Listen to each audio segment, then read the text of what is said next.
Rusia diduga telah melakukan sabotase atau pengalihan jaringan internet di kawasan Kherson, Ukraina pada Senin 2 Mei 2022. Pasalnya telah terjadi pemadaman internet secara menyeluruh di kota tersebut. Hal ini ditujukan agar mempercepat penguasaan invasi Rusia di wilayah Ukraina. Dikutip dari Tribun News, situs pemantauan layanan internet asal London NetBlock diduga telah disabotase oleh Rusia. Situs itu mendeteksi adanya perubahan metrik internet yang berganti menggunakan entitas asal Rusia. Peristiwa tersebut terjadi setelah adanya pemadaman internet secara menyeluruh di kota Kherson pada Sabtu 30 April lalu. Seperti diketahui, Presiden Putin telah berhasil menguasai pemerintahan di kota Kherson. Dengan begitu, seluruh akses layanan komunikasi di kota Kherson, Ukraina telah dikendalikan sepenuhnya oleh Rusia.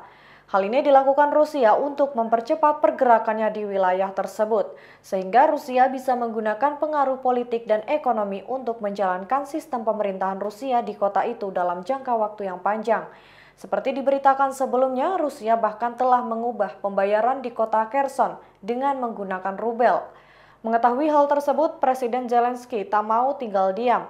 Hingga kini Zelensky masih terus berupaya mengerahkan pasukan bersenjatanya untuk melawan serangan Rusia agar tak semakin meluas.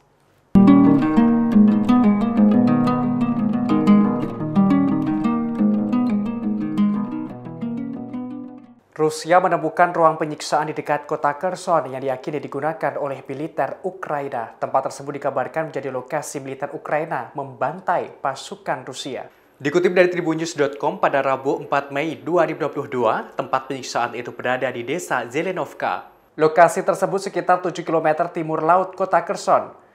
Penyelidik Rusia dan Donbas telah menghimpun sejumlah bukti tentang dugaan kejahatan perang oleh militer Ukraina terhadap pasukan Rusia. Menurut sumber dinas keamanan, di ruangan itu masih ditemukan mayat seorang pria berseragam militer Rusia. Di sekitar mayat itu ada bahan peledak kuat berserakan. Diketahui pihak berwenang di Rusia dan Republik Rakyat Donetsk dan Luhansk bertahun-tahun mengumpulkan bukti atas dugaan kejahatan perang Ukraina, terutama batalion ultranasionalis Ukraina dan tentara reguler di Donbas. Tak terkecuali menyelidiki kasus penyiksaan dan pembunuhan warga sipil dan milisi Donbas dalam jaringan penjara rahasia. Baru setelah Rusia melancarkan operasi militer khususnya di Ukraina, sejumlah bukti kekejaman militer Ukraina ditemukan. Kali ini terhadap tentara Rusia yang telah ditangkap.